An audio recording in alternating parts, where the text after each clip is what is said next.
let's do a little introduction to what this is.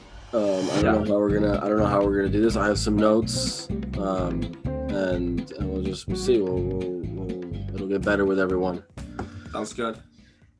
Welcome to a special edition. This is a special segment, I would call it. We're going to be adding this to our next episode of the Two Tall Jews, and it is the book club. The first book being The Rebbe by Rabbi Joseph Telushkin.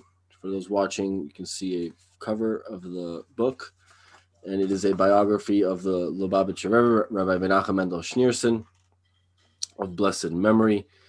And this is something that kind of emerged last time I visited Isaac in New York. We spent some time in 770 and Crown Heights, and I noticed that he had the book. It's a book that I've been wanting to start for a while, and we figured let's just read it together. Let's do a little book club, and we actually have some people that are doing it with us. Some of our listeners, some of our followers. If you're interested in joining us, please do. Let's send us a message, and we can add you to the call. To the weekly calls. And Isaac, you want to add anything? Yeah, I didn't know a lot about the Rebbe besides him sort of living in Crown Heights for the majority of his long life. Obviously, I grew up seeing his name and seeing his face all over Israel for each of my 3 visits, and this is a book that I got a while ago, and then I gave Meir a copy during his visit a couple of weeks ago, and we're really excited to dive deep and talk about it. True. Forgot that note. Isaac did good the book. So I don't know if you had a place you wanted to start. Well, I just want to provide a little context. So the book is divided into 11 parts, each of them being a different amount of pages. So we figured we would do part by part. We were able to actually read the first 2 parts for this first review. I don't even know what it's called. I've never done one of these. I've never been part of a book club, so this is definitely really exciting. But I guess we're calling it review. So we're going to go part by part review or discussion. And I have some notes, just things that stood out. I did go through and highlight while I was reading, but I figured to just, for the sake of time, we kind of just discuss some of the things that stood out to us. And just to list them for me, and then I guess you could maybe see if there's any overlap. Yeah, but I thought it was super interesting how in the beginning. First of all, he doesn't, Rabbi Telushkin doesn't even spend time talking about his life before the war. He kind of mentions he jumps right in. He brushes over it, and he goes right into when the Rebbe basically starts being Rebbe. And that is what stood out to me, is that there was a strong resistance from him, where he was basically the obvious choice to take over his father-in-law. But he didn't. He was his level of humility kind of was like holding him back, and he had like a very strong resistance for years. Actually, no, not for years. Sorry, for almost a year. The year that his father-in-law died, and I thought there was a very interesting parallel between him resisting. Obviously, in the end, he accepts it, and he has a very special speech called a mimer, which he goes into detail, where he basically alludes to a lot of the things that he's going to be doing in his career, a lot of the missions that he's going to be partaking in. And what the parallel that I thought was interesting was the resistance that then he receives when he begins his projects from his Hasidim, particularly the mission of sending people to remote areas of the world, which initially people, not everyone, but a lot of his Hasidim, a lot of his followers and their families were not like really cool with this idea of being sent to Brazil or Venezuela or random places in Africa. Like, and so that resistance of like, we want you to be the leader. And he's like, okay, I'm the leader now. And now this is what I want to do. And they're like, whoa. I don't know about that. So I thought that was very interesting. That like the duality there. And then connected to that, something that I resonate with a lot is that in the last, in my process of becoming more observant, is that every challenge that we receive, every difficulty is actually a challenge from God. And in the same way, the Rebbe, the difficulty that he was getting of not knowing whether he should take the lead or not, or the difficulties of people resisting his desire to send them to different places, these were challenges from God. And that obviously he challenged, he climbed the mountain, and he was able to defeat the challenge. Yeah.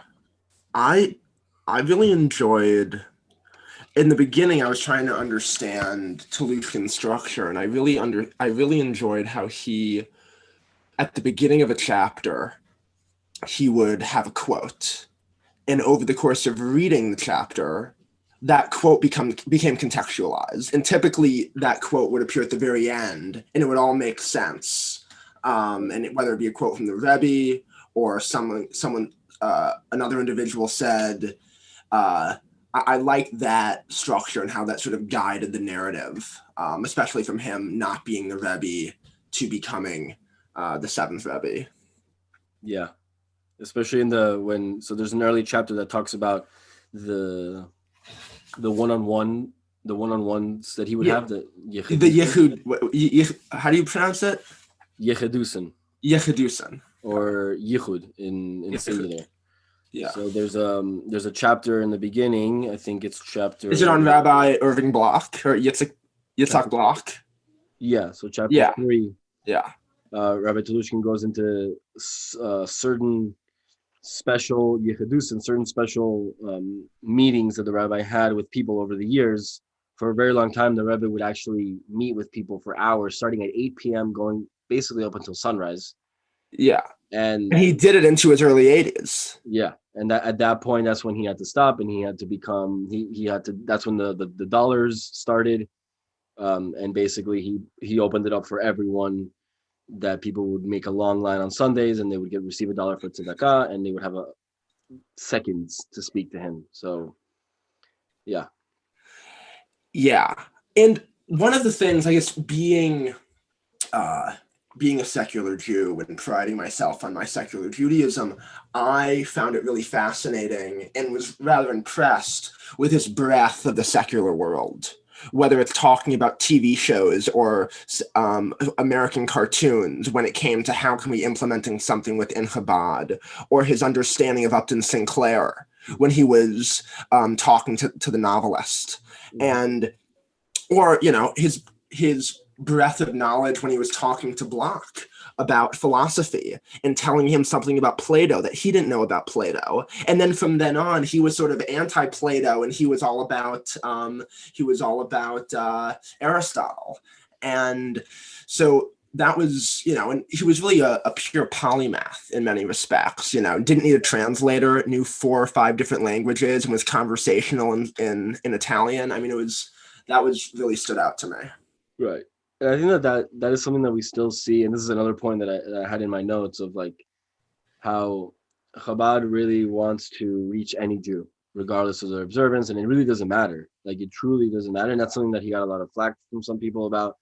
And a part of that might be connecting, like you're saying, on a cultural level. Some Chabad Hasidim obviously are no, don't even approach that stuff, all Torah. And I've met both, but we've also met Rabbi Shlomo Livin, who we just had on our podcast, who knows a lot about culture. Yeah. Right? He made a joke to you about the twins. About Torrey Hunter. Yeah. Right. So, and he made a couple of jokes on in the podcast. He said, "Save the cheerleaders, save the world." That's Heroes. That's a TV show. I think that it's important, and at the same time, something that he mentions at the end of the second part is as part of the 10 missions, the 10 campaigns that the Rebbe embarked on. One of them was a daily Torah study. One of the daily Torah studies was learning Rambam. One of Rambam's ideas is balance, really achieving a true balance in life. And that balance is actually the worldly ideas, that's the Chokhmah, the wisdom, and the Da'at, the knowledge of Torah.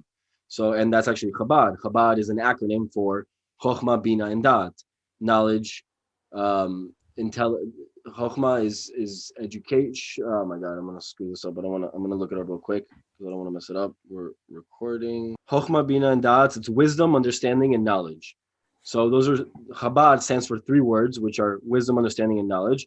And one of those things is actually like knowledge of the outside world, and like, but then through the lens of Maimonides, with the right balance, right? Not leaning so much towards one, not leaning too much towards the other, finding a balance that makes sense and that you can understand, you can interact with the world. Yeah. I thought that Telushkin's personal relationship to the Rebbe, or his family's relationship, that was really cool. Was it his father or grandfather was his accountant? His father was the accountant for Chabad Lubavitch for a very long time. Yeah, I didn't know that. Yeah. No, I thought that was. And I mean, we're going to release this week. So if you're interested in joining us for our group discussion, please do. We're actually going to we're very likely going to have a special guest, my brother-in-law, who knows Rabbi Telushkin, who worked directly with the publishing of this book when he was at HarperCollins. So he's going to very likely be with us for the call. So if you're listening right now and you're interested in joining us, even if you don't have the book, buy the book now, get it later, and please do join us. Wait, one more thing. Yeah. So I think that Telushkin writes it in a way also that's very personable.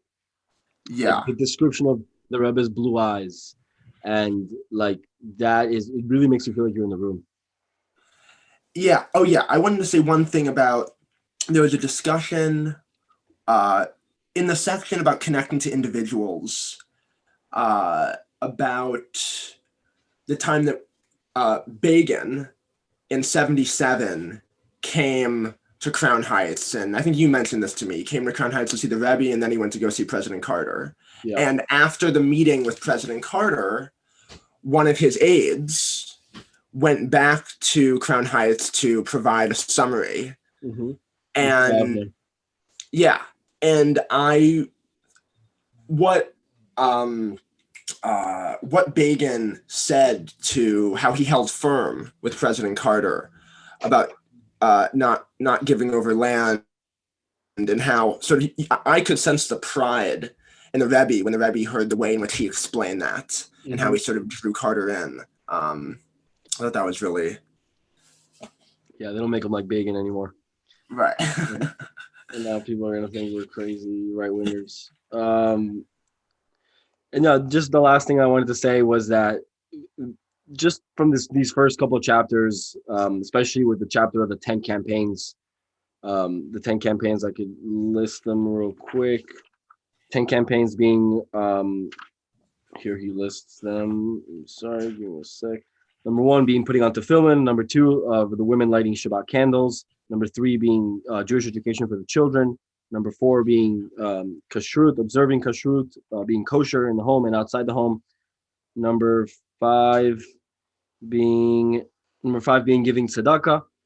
Very important. Before something happens, it's important to give tzedakah before a big meeting or a big event in your life, something like surgery or something. It's important to give tzedakah. Number 6 being putting up a mezuzah for protection. Number 7, family purity. Number 8, Torah study. Number 9, acquiring Torah books. And number 10, loving all Jews. So what I wanted to say was these 10 campaigns, when you read about them, and he established them in the early 50s, right when he started, as campaigns that everyone should take on, all the Jews, you really begin to see like the success of these campaigns. Because, we're living now in 2021, we're living 70, 60 years after this started, and you really see the impact of like the Chabad rabbis that we've interacted with in all parts of the world, where like they really have these 10 things like on their mind all the time, trying to do it all the time, trying to put on tefillin for you, trying to give you an opportunity to give tzedakah, trying to give you an opportunity to light Shabbat candles. All these things are just constantly present in their mind, and they've really perfected this idea of like spreading that to anyone regardless of their connection. Because all you have to do is another thing of Rambam is you do one mitzvah and do one mitzvah 100% right. If you're going to do one, just do that one thing 100% correct, and that's all you need to do, because one mitzvah leads to another one. And so it's just amazing seeing these 10 campaigns being written out, and then also like nowadays seeing like the success. And I'm sure we're going to continue to see even more details as we continue to read. Didn't in the beginning Telushkin say the Rebbe put on 7 pairs of tefillin? No, it's 2. It's 2 sets. Oh, 2. Oh, he put on 2 sets of tefillin. Right. Yeah. Because there's Rashi. That's the one that most people wear, and just Rashi is because the famous sage from medieval France, he basically said that the texts inside the box should be organized in a certain way, and then his grandson said no, they should be organized in a different way. His name is Rabbi Menachem. So a lot of Hasidim have the custom of wearing both. Got it. And lastly, why was he called Ramash? So the same way that Rashi is not his name, it's Rabbi Yitzchak, Rabbi Shlomo Yitzchak. It's an acronym. Okay. So Ramash was Rabbi Menachem Mendel Schneerson. Rabbi Menachem Schneerson. Ramash. Rabbi Menachem Schneerson. Rambam is the same thing. Rabbi Moshe. Rambam is Rabbi Moshe ben Maimon. Rambam. So you always see that with rabbis. They'll create acronyms. Rabbah in the Gemara also an acronym. It's I don't know what his name fully was, but that's just a way of referring to rabbis. Got it. But that's something cool I didn't know about either, that they used to call him the Ramash. Because then he becomes the Rebbe, and then there's no need to call him that anymore. Right. Well, if you have anything else, I think that wraps it up for today. Yeah, that wraps it up. We'll be back soon with probably parts. Let me see. Part 3 is pretty big. So we'll just do part 3 for next time. And if you're interested in joining us for a group discussion, please do join us. We will be meeting probably every other week. Give people a chance to read, and we're excited. This is an amazing first book. We'll see how this goes. Yeah, sounds good. Stay tuned. Bye.